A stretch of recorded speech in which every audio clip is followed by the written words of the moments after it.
الوظائف. سألنا ماذا يحصل في المملكة المغربية. شوي خير باش نحكيو بالتفاصيل في تقرير لنورز المشراوي. قبل ما نحكيو شو صاير في المغرب سيد العميد، كي تعمل دورة في كل القنوات العربية متلقى حتى أخبار على الاحتجاجات في المغرب.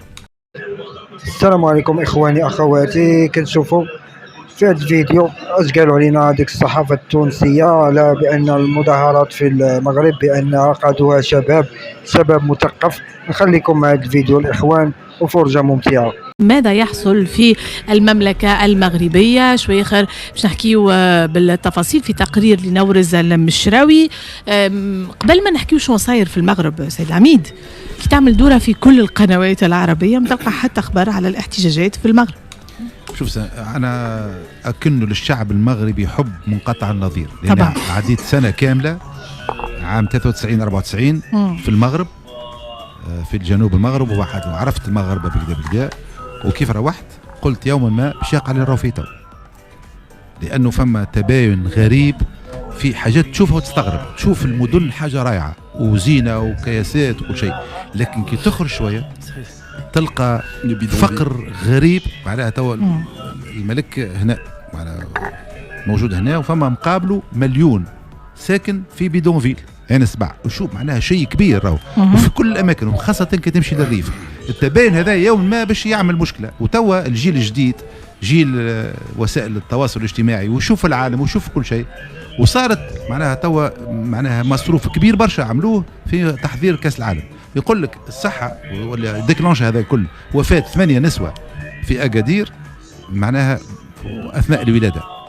طرشقة المغرب هذاك كان هو ديكلونشور، وشفتوا شنو صار. التفاصيل في تقرير نورز المشراوي.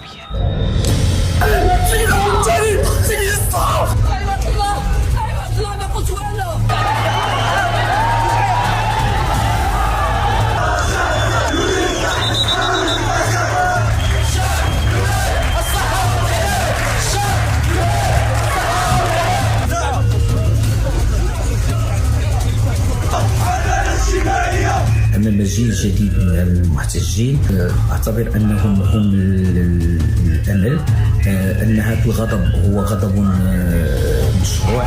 احتجاجات، مطالب، هتافات واعتقالات. لليوم الرابع على التوالي الاحتجاجات الشبابية ما زالت مكملة في المغرب حتى لين تحولت إلى أعمال عنف مستمرة. شنو اللي صار بالضبط وعليش هذا الكل؟ وزارة الداخلية المغربية تقول إنه 263 فرد من قوات الأمن و23 مدني أصيبوا خلال الاحتجاجات العنيفة اللي اندلعت في العديد من المدن البارح الثلاث. ونذكر متحدث باسم وزارة الداخلية في بيان اللي المحتجين استخدموا السكاكين وقاموا بإلقاء زجاجات حارقة وحجارة، الشيء اللي تسبب في اعتقال 409 شخص من قبل الشرطة. أما علاش وصلت الأمور للوضعية هذه؟ الحكاية بدأت بجملة من الاحتجاجات الشبابية في المغرب اللي طالب بإصلاح قطاعات الصحة والتعليم وتوفير فرص عمل، وهي تحركات شبابية ناشطة على مواقع التواصل الاجتماعي تعرف عالميا باسم جيل زد. قبل كل شيء خلينا نفهموا شنو معناها جيل زد. هم الأفراد المولودين ما بين منتصف تسعينات القرن 20 وبداية العقد الثاني من القرن 21. ووفق مركز بيو للأبحاث تحدد الفترة هذه عادة بين عامي 1997 و2012، وهي مرحلة زمنية تميزت بالانتشار الواسع للهواتف الذكية وبروز وسائل التواصل الاجتماعي اللي أصبحت جزء أساسي من الحياة اليومية، وين أصبح التواصل الفوري والوجود الرقمي جزء لا يتجزأ من تكوينهم الاجتماعي والثقافي. هذاك علاش يجتمع الناشطين من جيل زد على مواقع التواصل الاجتماعي لمناقشة تطورات الأحداث الميدانية والمدن اللي باش تنظم الاحتجاجات. وإحنا كنخرجوا باش نطالبوا بالحقوق ديالنا المشروعة، مي تواجهنا بالرفض وبالقمع. سمحوا لي عييت بالجرة حيتاش ما بقاش عندنا الحق نتمشاو في الشارع العام. خويا حنا ما بغينا لا كره لا والو، كره كنت تعطينا عطاتنا شحال هذه وعطات للدراري، حنا بغينا الصحه والشعب. ورغم الجهود الحكومية في بناء المستشفيات والمدارس وزيادة الميزانيات، ما زال قطاع الصحة والتعليم في المغرب يواجه إشكاليات عميقة تدفع المواطنين إلى اللجوء إلى المدارس والمستشفيات الخاصة بحثاً عن الجودة. وين صنف المنتدى الاقتصادي العالمي دافوس المغرب في المرتبة 101 عالمياً في جودة التعليم، بينما جاءت في المرتبة 94 من أصل 99 دولة في مؤشر الرعاية الصحية العام 2025. فهل ستتواصل موجة الاحتجاجات هذه، وإلا الدولة باش تحاول تلقى الحلول لتفادي الصراعات هذه الكل؟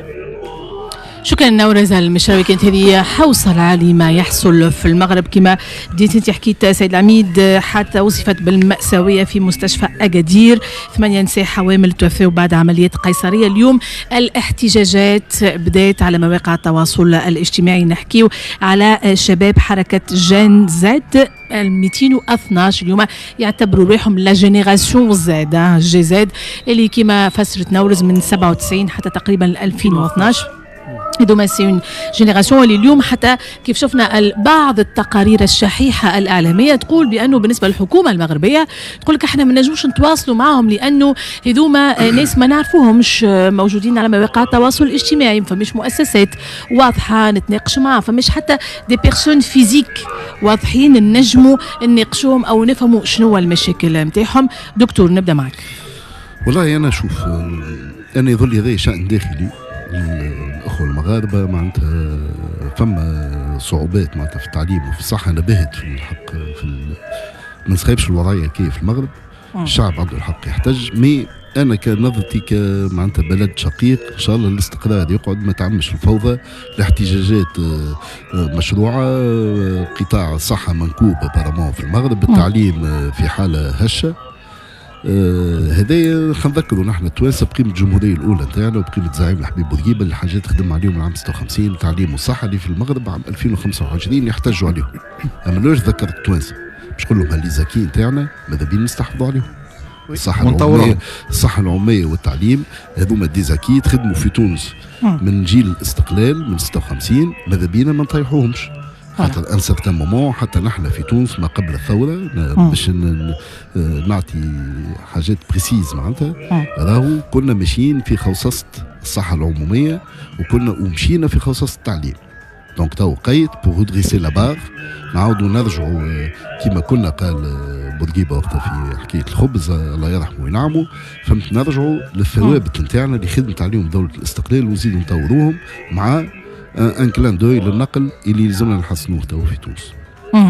معلومات أولية عن محاصرة أسطول الصمود، نحاولوا نتأكدوا من المعلومات هذه. فما فيديو توا قاعدة دور تقولي وجدان فيها وائل نوار قاعد يتحدث مع جنود صينة وبداية محاصرة أسطول الصمود. نشوفوا المعلومات هذه تباعا، وأكيد نقعدوا في التواصل لحظة بلحظة. شوف لنا نورز أي اتصال نجموا ناخذوه من أسطول الصمود باش نطمنوا عليهم. كابتن في كلمة بإيجاز معناها احتجاجات كما قلت انت معناها شكون وراهم الله اعلم، ما يعرفوهمش، ولو هما يتبناوا يقولوا احنا خاتينا مش اهل فتنه، احنا ما ننتمي لحتى حزب، ولكن حذاري ثم حذاري، ميكرو كابتن، حذاري ثم حذاري. نعرفوها الاحتجاجات كيفاش تبدت وكيفاش توفى.